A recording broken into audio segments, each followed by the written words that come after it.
जय हिंद दोस्तों, स्वागत है आपका टीचर प्लानिंग पॉइंट प्लेटफॉर्म पे। देखिए चैनल पे ईवीएस पेडागोजी की जो मोस्ट इंपॉर्टेंट क्वेश्चन नहीं वाले होते हैं, यानी जो ट्रेंडी नहीं वाले क्वेश्चंस होते हैं, आपने देखा होगा कि जो सीटेड एग्जाम होता है उसमें नहीं सो क्वेश्चन प्रत्येक सेशन में पूछा जाता है। इसलिए इस वीडियो में हम टॉप 20 नहीं वाले क्वेश्चन को सॉल्व करेंगे और ये मेरा चैलेंज है। इसे देखने के बाद आपका जो नहीं वाले क्वेश्चन है पूरे जीवन भर नहीं छूटने वाले हैं। देखिए जो भी मेरे भाई चैनल पर नए हैं वो चैनल को सब्सक्राइब करके बेल नोटिफिकेशन ऑन कर लें और आपको करना है वीडियो को लाइक और ज़्यादा से ज़्यादा शेयर करना ताकि सभी मेरे भाई बहन की हेल्प हो सके जो स्पेशली सीटेट की तैयारी कर रहे हैं और पहली बार में बेहतर और बड़े नंबर के साथ पास होना चाहते हैं। तो चलिए स्टार्ट करते हैं आज की बेहद इंपॉर्टेंट क्लास और आप वीडियो के अंत तक बने रहेगा तो ताकि जो सारी की सारी चीज़ें हैं बिल्कुल आपके माइंड में सेट हो जाएँ, सेफ हो जाएँ। देखिए क्वेश्चन नंबर 1 की बात हो रही है कि पर्यावरण अध्ययन की प्रकृति निम्नलिखित में से समर्थन नहीं करती है, यानी कि जो ईवीएस का अध्ययन है वह इन 4 ऑप्शंस में से किसका समर्थन नहीं करता है। तो देखिए बच्चे कम गलतियां करें, बी में कहा जा रहा है बच्चों को करके सीखने का अवसर मिले, सी में कहा जा रहा है बच्चे बहुत से प्रश्न पूछे, या फिर डी में कहा जा रहा है बच्चों को खोज करने के लिए पर्याप्त स्थान मिले।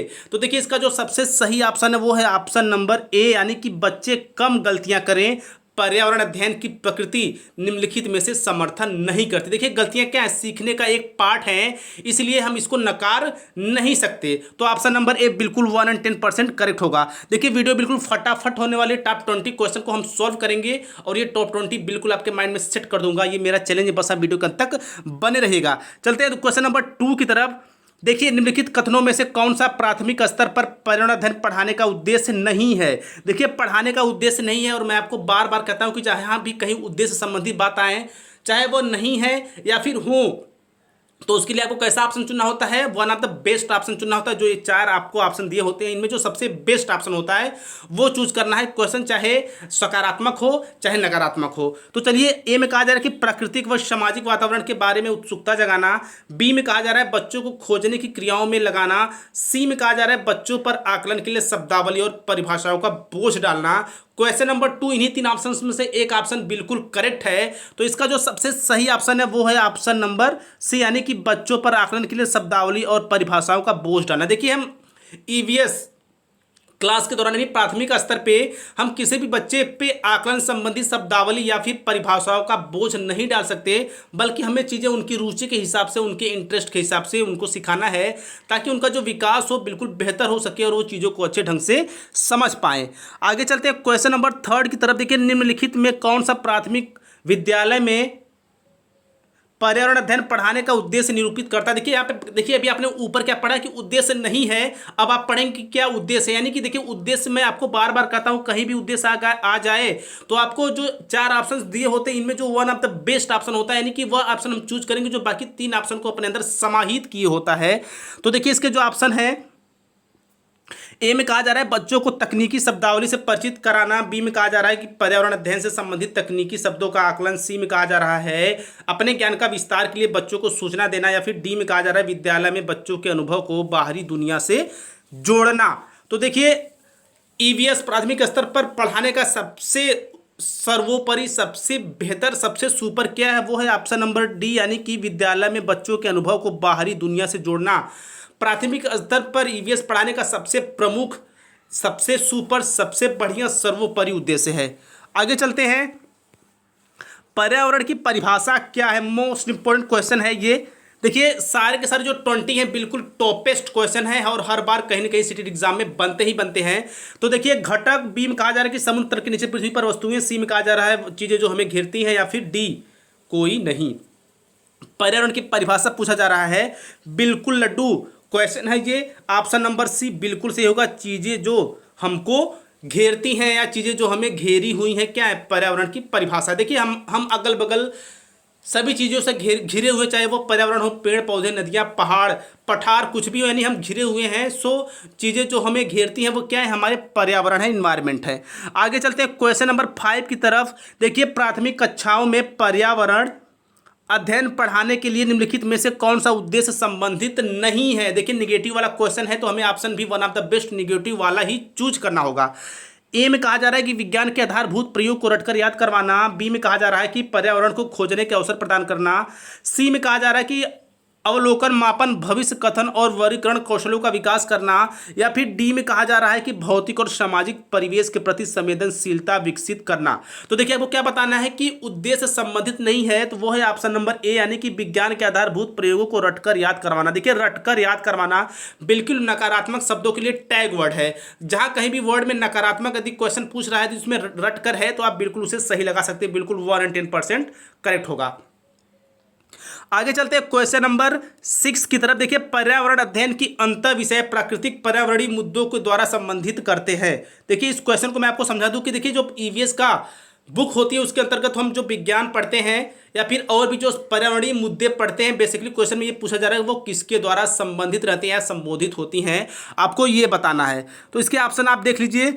ए में कहा जा रहा है कि सामाजिक और सामाजिक विज्ञान की विषय वस्तु और पद्धति के प्रयोग। बी में कहा जा रहा है कि विज्ञान के विषय वस्तु और पद्धति के प्रयोग। सी में कहा जा रहा है विज्ञान, सामाजिक विज्ञान और पर्यावरण शिक्षा की विषय वस्तु और पद्धति का प्रयोग। डी में कहा जा रहा है कि सामाजिक विज्ञान शिक्षा की विषय वस्तु और पद्धति का प्रयोग। तो इसका जो सबसे सही ऑप्शन वो है ऑप्शन नंबर सी, यानी कि विज्ञान, सामाजिक विज्ञान और पर्यावरण शिक्षा की विषय वस्तु और पद्धति का प्रयोग। हम पर्यावरण के अंतर संबंधित विषयों के अंतर्गत चीजों को पढ़ते हैं, बच्चों को सिखाते हैं ताकि उनका विकास हो सके, वो चीजों को अच्छे ढंग से सीख पाए। तो आगे चलते हैं क्वेश्चन नंबर 7 की तरफ। देखिए पर्यावरण अध्ययन में विषय वस्तु यानी थीम की बात हो रही है। आधारित उपागम को अपनाने के समर्थन में निम्नलिखित में से कौन सा तर्क सबसे अधिक सशक्त है, यानी सबसे आपको स्ट्रॉन्ग वाला ऑप्शन चूज करना है। ए में कहा जा रहा है कि यह पाठ्य योजनाओं को एक ढांचा प्रदान करने और शिक्षण को अधिक प्रभावी बनाने में मदद करता है। बी में कहा जा रहा है कि शिक्षण को अधिक रोचक और गतिविधि आधारित बनाने में मदद करता है। देखिए सी में क्या कहा जा रहा है कि यह अवधारणाओं, मुद्दों और कौशलों को बृहद विस्तार को सम्मिलित करने में मदद करता है। या फिर डी में कहा जा रहा है यह विषय को नरम बनाने और संपूर्णता में ज्ञान को प्राप्त करने में मदद करता है। तो एक बार आप और क्वेश्चन को देख लीजिए। पूछा क्या जा रहा है कि पर्यावरण अध्ययन में विषय वस्तु यानी थीम की बात हो रही है। तो इसके लिए जो सबसे सही ऑप्शन वो है ऑप्शन नंबर ए, यानी कि यह पाठ्य योजनाओं को एक ढांचा प्रदान करने और शिक्षण को अधिक प्रभावी बनाने में मदद करता है, हेल्प करता है। क्या जो विषय वस्तु की थीम होती है। चलिए आगे चलते हैं क्वेश्चन नंबर 8 की तरफ। देखिए अपने पर्यावरण की स्वच्छता और शुद्धता का मूल्यांकन करना प्रमुख उद्देश्य है। क्या उद्देश्य है? संज्ञानात्मक क्षेत्र का, भावात्मक क्षेत्र का, या फिर मनोकार्यात्मक क्षेत्र का, या फिर कोई नहीं। देखिए बात क्या हो रही है, पर्यावरण की स्वच्छता और शुद्धता का मूल्यांकन करना इन 4 ऑप्शंस के अंतर्गत किसके अंतर्गत आएगा। तो देखिए जो हम पर्यावरण की साफ सफाई करते हैं या फिर मूल्यांकन करते हैं वो बेसिकली आएगा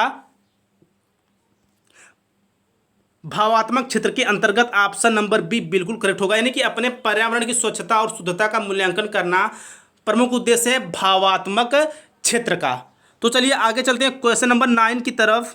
देखिए पर्यावरण अध्ययन की पाठ्य पुस्तकों में कविताओं और कहानियों को शामिल करने का निम्नलिखित में से कौन सा उद्देश्य नहीं है। देखिए शामिल करने का उद्देश्य नहीं है, तो नहीं है पूछा जा रहा है, तो आप जो क्वेश्चन यानी जो ऑप्शन आप चूज करेंगे वो भी निगेटिव होगा। तो देखिए और इसका मैं अभी पॉजिटिव वाला भी आपको क्वेश्चन कराऊंगा। ए में कहा जा रहा है कि विषय में रुचि का विकास करना। बी में कहा जा रहा है नित्य और एकरस विषय वस्तु में बदलाव करना। सी में कहा जा रहा है कि शिक्षार्थियों को आनंद और मजा उपलब्ध कराना। या फिर डी में कहा जा रहा है शिक्षार्थियों में कल्पनाशीलता और सृजनात्मकता योग्यता को बढ़ावा देना। देखिए नहीं पूछा जा रहा है, तो इसका जो सबसे सही ऑप्शन है वो है ऑप्शन नंबर सी, यानी कि शिक्षार्थियों को आनंद और मजा उपलब्ध कराना।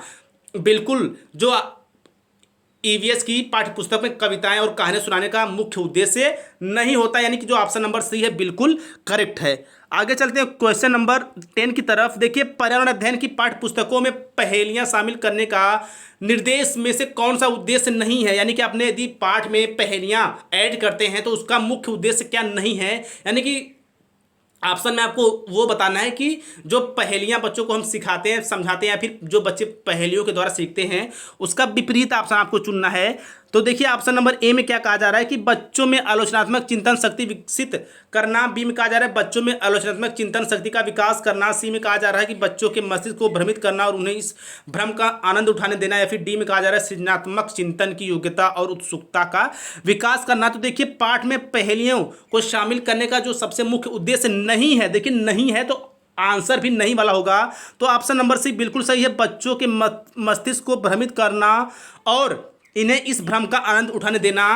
ईवीएस पाठ्यक्रम में पहेलियों को शामिल करने का मुख्य उद्देश्य नहीं है। आगे चलते हैं क्वेश्चन नंबर 11 की तरफ। देखिए वीडियो आपको कैसी लगती है, बिल्कुल हेल्पफुल है, सो आप वीडियो को ज़्यादा से ज़्यादा शेयर करिएगा और कम से कम एक फ्रेंड को जरूर शेयर करिएगा। देखिए रोहन के विद्यालय में एक विज्ञान प्रदर्शनी का आयोजन किया गया था। बेहद इंपॉर्टेंट क्वेश्चन, इस पर आप डबल स्टार लगा लीजिए। इसका आयोजन एक उद्देश्य के साथ किया गया था। आपके विचार में कौन सा उद्देश्य सर्वाधिक उपयुक्त है? यानी कि जो क्लासरूम है, विद्यालय है रोहन का, उसमें क्या किया था, विज्ञान प्रदर्शनी का आयोजन एक विशेष उद्देश्य के तहत किया गया था। ठीक है, तो इन 4 ऑप्शन में आपको क्या बताना है कि कौन सा उद्देश्य सर्वाधिक उपयुक्त है, यानी कि जो सबसे स्ट्रॉन्ग वाला ऑप्शन होगा, यानी कि वेरी जो स्ट्रॉन्ग होगा वो आपको बताना है। तो देखिए इसके ऑप्शन आप देख लीजिए। ऑप्शन में क्या कहा जा रहा है कि विद्यालय का नाम प्रसिद्ध करवाना, बिल्कुल नहीं। बी में कहा जा रहा है कि अभिभावकों को संतुष्ट करना, बिल्कुल नहीं। सी में कहा जा रहा है कि विभिन्न व्यवसाय के लिए विद्यार्थियों को प्रशिक्षण कराना, बिल्कुल नहीं। बचा ऑप्शन नंबर डी, यानी कि शिक्षार्थियों के लिए सृजनात्मक माध्यम उपलब्ध कराना, बिल्कुल 1 और 10% स्ट्रॉन्ग और सुपर स्ट्रॉन्ग ऑप्शन क्या है? Option number D. इसलिए अकॉर्डिंग टू क्वेश्चन, कि प्रश्न के अनुसार ऑप्शन नंबर डी बिल्कुल करेक्ट होगा। आगे चलते हैं क्वेश्चन नंबर 12 की तरफ। देखिए प्राथमिक स्तर की ईवीएस पाठ्य पुस्तकों में कविता और कहानी सम्मिलित कराने का कारण क्या है? अभी मैंने ऊपर क्या पूछा कि सम्मिलित कराने का कारण नहीं है। अब क्वेश्चन यहाँ पे आ गया कि क्या कारण है। ए में कहा जा रहा है कि विषय के अधिगम में आमोद प्रमोद प्रदान करना। बी में कहा जा रहा है कि मूल कल्पनाओं के अधिगम में वृद्धि करना। सी में कहा जा रहा है कि विषय वस्तु को प्रस्तुत करने की दिनचर्या और एक रस्ता में परिवर्तन। डी में कहा जा रहा है विद्यार्थी में साहित्यिक रुचि विकास करना। देखिए प्राथमिक स्तर की ईवीएस पाठ्य पुस्तक में कविता और कहानियां सम्मिलित करने का मेन कारण क्या है? वो है ऑप्शन नंबर ए, यानी कि विषय के अधिगम में आमोद प्रमोद करना। देखिए विषय का अधिगम मतलब क्या हो गया कि मान लीजिए पाठ एक ही है, मान लीजिए पाठ 1 उसमें कविताएं दी गई हैं, तो जो अध्यापक होंगे, जो सर होंगे, वो बच्चे को बिल्कुल जो कविता होगी बिल्कुल गायन के साथ पढ़ाएंगे या फिर समझाएंगे, और बच्चे क्या होगा, बच्चे बिल्कुल रुचि के साथ चीज़ों को सीखेंगे और उन्हें जो चीज़ें हैं बिल्कुल अच्छे ढंग से समझ आएंगी और उनका जो इंटरेस्ट है, रुचि है, बिल्कुल बनी रहेगी। इसलिए ऑप्शन नंबर ए बिल्कुल करेक्ट है। आगे चलते हैं क्वेश्चन नंबर 13 की तरफ। देखिए प्राथमिक स्तर पर पर्यावरण अध्ययन की पाठ्य पुस्तक में निम्नलिखित में से कौन सी विशेषता नहीं होनी चाहिए? विशेषता नहीं होनी चाहिए, तो देखिए ऑप्शन को देखिए और चूज करिए कि कौन सी विशेषता नहीं होनी चाहिए। ए में कहा जा रहा है कि यह शिक्षार्थियों की विविध अपूर्ण पृष्ठभूमि की जरूरतों को पूरा करता है। बी में कहा जा रहा है यह वास्तविक कहानियों और घटनाओं को शामिल करती है। सी में कहा जा रहा है यह परिभाषा और अमूर्त अवधारणा की व्याख्या करने पर ध्यान केंद्रित करती है। या फिर डी में कहा जा रहा है कि यह प्राकृतिक और समाज सांस्कृतिक परिवेश को एकीकृत तरीके से प्रस्तुत करती है। ठीक है, तो इसका जो सबसे सही ऑप्शन है वो है ऑप्शन नंबर सी, यानी कि यह परिभाषा और मूर्त अवधारणाओं की व्याख्या करने पर ध्यान केंद्रित करती है, यानी ऑप्शन नंबर जो सी है बिल्कुल करेक्ट है। आगे चलते हैं क्वेश्चन नंबर 14 की तरफ। देखिए पर्यावरण अध्ययन की पाठ्य पुस्तकों में रेलवे टिकट का नमूना दिखाना बच्चे को, यानी किसी बच्चे को आप रेलवे टिकट का नमूना दिखाते हैं तो उससे बच्चे के ऊपर क्या प्रभाव पड़ेगा, बच्चा उससे क्या सीखेगा और वह उसके लिए किस प्रकार हेल्पफुल होने वाली है, ये आपको बताना है। तो इसके लिए जो ऑप्शन है आप देख लीजिए। ए में कहा जा रहा है रेल के किराए के बारे में बताना, बिल्कुल नहीं। बी में कहा जा रहा है कि टिकट में प्रयुक्त विभिन्न चीज़ों का ज्ञान उपलब्ध कराता है। सी में कहा जा रहा है निष्कर्ष पर पहुंचने की बच्चों की कुशलता पर विकास करता है। डी में कहा जाता है बच्चों को वास्तविक जानकारी में अंतःक्रिया करने का अवसर देता है, साथ ही अवलोकन कुशलता का विकास करता है। देखिए बच्चों को टिकट का नमूना दिखाना, बिल्कुल आप समझ गए होंगे, ऑप्शन नंबर डी बिल्कुल सही है, यानी कि बच्चों को वास्तविक जानकारी में अंतःक्रिया करने का अवसर देता है, साथ ही अवलोकन कुशलता का विकास करता है। क्या बच्चों को टिकट दिखाना, कोई भी नमूना दिखाना बच्चे के ऊपर बेहद ही प्रभाव डालता है। बच्चा उसे जानकारी प्राप्त करने के साथ ही साथ उसके जो अवलोकन संबंधी कुशलता है वो भी विकसित होती है, अच्छी होती है। क्वेश्चन नंबर 15 की तरफ चलते हैं। देखिए दत्त कार्य के संबंध में निम्नलिखित में से कौन सा कथन सही है? दत्त कार्य की बात हो रही है, तो देखिए दत्त कार्य के विषय में कौन सा ऑप्शन सही है? ऑप्शन नंबर ए में कहा जा रहा है कि प्रतिदिन विविधता और अभ्यास कराने की। बी में कहा जा रहा है कि कक्षा कार्य और फिर गृह कार्य के रूप में कार्य करने की आवश्यकता। सी में कहा जा रहा है दत्त कार्य आकलन का एकमात्र तरीका है। दत्त कार्य बच्चों को सूचना उसने अपने विचारों का निर्माण करने और उन्हें बातचीत उच्चारित करने का अवसर प्रदान करता है। देखिए ऑप्शन नंबर सी बिल्कुल सही होगा, इसमें थोड़ी सी मिस प्रिंटिंग होगी, उसके लिए सॉरी। मैं आपको समझा दूं कि जो दत्त कार्य होता है वो बच्चे के मानसिक योग्यता के हिसाब से देना चाहिए। बच्चे इससे क्या होता है कि बच्चा जो होता है इससे अपने विचारों का निर्माण कर पाता है और साथ ही साथ उसे उच्चारण करने के अवसर भी प्रदान करता है। क्या? दत्त कार्य। इसलिए ऑप्शन नंबर सी सही होगा। आगे चलते हैं क्वेश्चन नंबर 16 की तरफ देखिए, पर्यावरण जागरूकता का किसके द्वारा सृजन किया जा सकता है, यानी कि पर्यावरण, इसमें 4 ऑप्शन को आप इन 4 ऑप्शन में से आपको वो ऑप्शन चूज करना है जहां पे आप बच्चे को पर्यावरण जागरूकता से संबंधित चीज़ों को अच्छे ढंग से समझा सकते हैं, दिखा सकते हैं।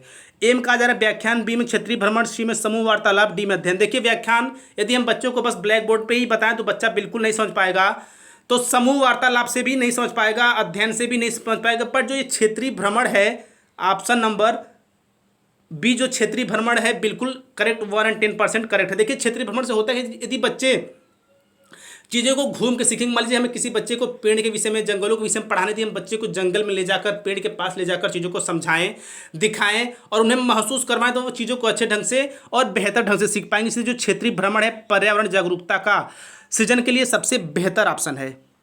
क्वेश्चन नंबर 17 देखिए, महेश कक्षा 5 के शिक्षक है। वृक्ष संरक्षण की अवधारणा पर विद्यार्थियों को संवेदनशील बनाने के लिए योजना बनाते निम्नलिखित में से कौन सा एक गतिविधि इस उद्देश्य के लिए सर्वाधिक उपयुक्त है। यानी कि जो महेश हैं, जो सर हैं, वो वृक्ष संरक्षण के विषय में बच्चों को पढ़ाना चाहते हैं, तो इन 4 ऑप्शन में आपको वो बताना है कि सबसे बेहतर क्या है। तो इसके 4 ऑप्शन देख लीजिए। ऑप्शन ए में कहा जा रहा है वाद विवाद प्रतियोगिता का आयोजन करना, बी में कहा जा रहा है कि एक पौधे को अपनाने और उसका पोषण करने के लिए प्रत्येक शिक्षार्थी को अभिहित करना, सी में कहा जा रहा है कि पोस्टर प्रतियोगिता में हिस्सा लेने के लिए विद्यार्थियों को प्रोत्साहित करना, या फिर डी में कहा जा रहा है कि समूह चर्चा के लिए शिक्षार्थियों के समूह बनाना। तो देखिए कक्षा अध्यापक है और उन्हें संरक्षण संबंधी चीज़ों को पढ़ाना है, तो वो होगा सबसे सही जो ऑप्शन होगा वो होगा ऑप्शन नंबर बी, यानी कि एक पौधे को अपनाने और उसका पोषण करने के लिए प्रत्येक शिक्षार्थी को अभिहित करना। अच्छा, इससे क्या होगा, मान लीजिए कोई बच्चा है, कोई एक पेड़ लगा के उसकी देखभाल करेगा, उसका संरक्षण करेगा, उसके विकास का अवलोकन करेगा, तो बच्चे के अंदर पेड़ के प्रति अच्छी समझ उत्पन्न होगी, बच्चा चीज़ों को अच्छे ढंग से समझ पाएगा। इसलिए बेहद जरूरी है कि जो सर हैं वो बच्चे के लिए पौधे को अपनाने और उसे पोषण करने के लिए प्रोत्साहित करें। आगे चलते क्वेश्चन नंबर 18 की तरफ देखिए, पर्यावरण अध्ययन के शिक्षकों को यानी पर्यावरण के अध्ययन के टीचर को क्या होना चाहिए। ए में कहा जा रहा है कि बच्चों के दृष्टिकोण को स्वीकार करना एवं सम्मान कर देना चाहिए, बी में कहा जा रहा है अभिभावकों के विचार को स्वीकार करना चाहिए, सी में कहा जा रहा है लोगों पर ध्यान देना चाहिए, या फिर डी कहा जा रहा है कि विशेष पुस्तकों और परीक्षाओं पर ध्यान देना चाहिए। देखिए जो पर्यावरण के अध्यापक हैं उन्हें कैसा होना चाहिए, तो उन्हें ऑप्शन नंबर ए होना चाहिए, यानी कि बच्चों के दृष्टिकोण को स्वीकार करना एवं सम्मान देना चाहिए पर्यावरण अध्ययन के शिक्षक को। ये उनके अंदर सबसे बेस्ट क्वालिटी है। नहीं, हमें किसी भी बच्चे को नकारना नहीं है, हमें सभी बच्चे को समान अवसर देने हैं, उन्हें बोलने के मौके देने हैं, और साथ ही साथ उनके द्वारा जो बात कही जाए उनके बातों को और उन्हें खासकर सम्मान दिया जाए ताकि बच्चा खुलकर अपनी बातों को रख सके। आगे चलते हैं क्वेश्चन नंबर 19 की तरफ देखिए, राष्ट्रीय पाठचर्या की रूपरेखा 2005 प्राथमिक स्तर पर पर्यावरण अध्ययन शिक्षण का प्रमुख उद्देश्य क्या होना चाहिए। 2005 के यानी एनसीएफ 2005 के अनुसार पर्यावरण का बिल्कुल उद्देश्य क्या होना चाहिए। ए में कहा जा रहा है विषय की आधारभूत संकल्पनाओं की आधारभूत समझ का विकास करना, बी में कहा जा रहा है कि विषय के आधारभूत सिद्धांतों को स्मरण करना, सी में कहा जा रहा है कि कक्षा कक्ष की अधिगम को विद्यालय के बाहर के जीवन से जोड़ना, या फिर डी में कहा जा रहा है स्वतंत्र रूप से प्रयोग की कुशलता अर्जित करना। तो देखिए बात क्या हो रही है, मैं आपको एक बार और बता दूं कि जो एनसीएफ 2005 के अनुसार, जो एनसीएफ है 2005 के अनुसार उसमें पूछा जा रहा है कि क्या होना चाहिए। तो देखिए इसका जो सबसे सही ऑप्शन है वो है ऑप्शन नंबर सी, यानी कक्षा कक्ष के अधिगम को विद्यालय के बाहर के जीवन से जोड़ना। बिल्कुल ईवीएस का बिल्कुल मोटो भी है, बेहद ही उम्दा ऑप्शन भी है, और सबसे सटीक सर्वोपरि उद्देश्य क्या है कि बच्चे के जीवन को उसकी बाहरी दुनिया से जोड़ना। सो जो एनसीएफ 2005 के अकॉर्डिंग क्या होगा, क्या कि कक्षा कक्ष के अधिगम को विद्यालय के बाहर के जीवन से जोड़ना। आगे चलते हैं क्वेश्चन नंबर लास्ट और 20 की तरफ देखिए, पर्यावरण अध्ययन में एक अच्छे दत्त कार्य का मुख्य लक्ष्य क्या होना चाहिए। देखिए प्रभावी अधिगम के लिए पाठ की दोहराई, बी में कहा जा रहा है समय का बेहतर उपयोग सुनिश्चित करना, सी में कहा जा रहा है शिक्षार्थियों को अनुशासन में बनाए रखना, या फिर डी में कहा जा रहा है कि अधिगम विस्तार के अवसर उपलब्ध कराना। देखिए दत्त कार्य का जो सबसे अच्छे दत्त कार्य है उसके मेन लक्षण क्या है, तो वो है ऑप्शन नंबर डी, यानी कि अधिगम विस्तार के अवसर उपलब्ध कराना। अच्छा, अधिगम विस्तार के अवसर उपलब्ध कराने से क्या होगा कि बच्चे के ऊपर काफ़ी गहरा प्रभाव पड़ेगा, बच्चा जो होगा चीज़ों को अच्छे ढंग से सीख पाएगा, समझ पाएगा, यदि बच्चे को अवसर उपलब्ध कराए जाएं। ठीक है, सो आई होप ये वीडियो आपको जरूर पसंद आई होगी, और ऐसे ही बेहतरीन वीडियोस के लिए हमारे चैनल टीचर प्लानिंग पॉइंट को सब्सक्राइब करके बेल नोटिफिकेशन ऑन कर लेंगे ताकि ऐसी बेहतरीन वीडियोस आप तक पहुंचती रहे। और आपको वीडियो करना है शेयर, लाइक और एक देनी है एक प्यारा सी कमेंट, और कम से कम अपने एक स्टडी रिलेटेड ग्रुप में जरूर शेयर करें। सो इसी तरह स्वस्थ व्यस्त और मस्त रहिए, घर में रहिए, सुरक्षित रहिए, और आगामी परीक्षा के लिए आप सभी को ढेर सारी शुभकामनाएं, क्योंकि आप हमारे भविष्य के भावी शिक्षक बनने वाले हैं। सो मिलते हैं नेक्स्ट पार्ट में। जय हिंद, जय भारत।